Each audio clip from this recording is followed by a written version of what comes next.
Саламатсыздар ма оқушылар?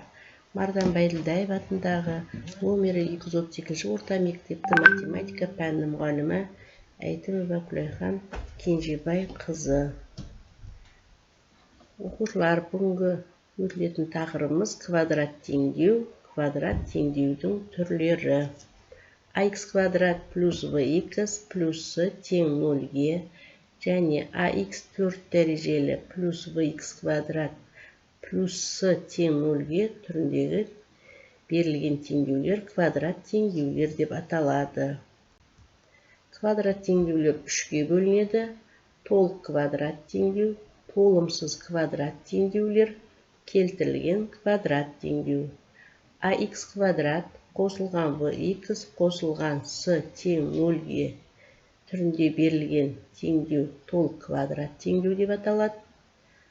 Ax квадрат плюс bx тең 0-ге, мұндағы c-ның мәні 0-ге тең. Ax квадрат қосылған c тең 0-ге, мұндағы v-ның мәні 0-ге тең.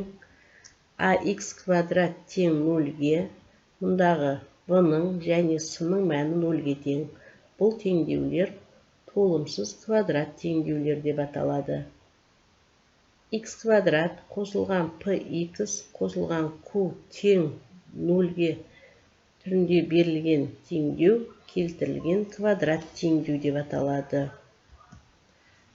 Ax квадрат қосылған c тең 0-ге, мұндағы c 0-ге тең емес болған жағдайда ax квадрат тең минус c, x квадрат тең минус c бөлінген a, минус c бөлінген a 0-ден үлкен болған жағдайда екі түбірі болады. 0-ден кіші болған жағдайда түбірлері жоқ. Ax квадрат плюс vx тең 0-ге, мұндағы v-ның мәні 0-ге тең емес.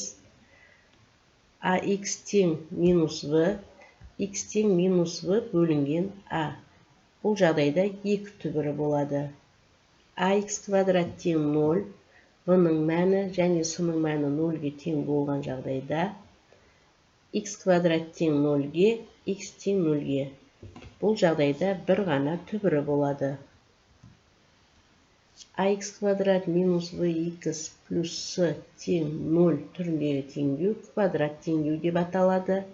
Мұндағы x айнымалы, a, v және c кез келген сандар. a 0-ге тең емес, a, v және c сандары квадрат теңдеудің коэффициенттері деп аталады.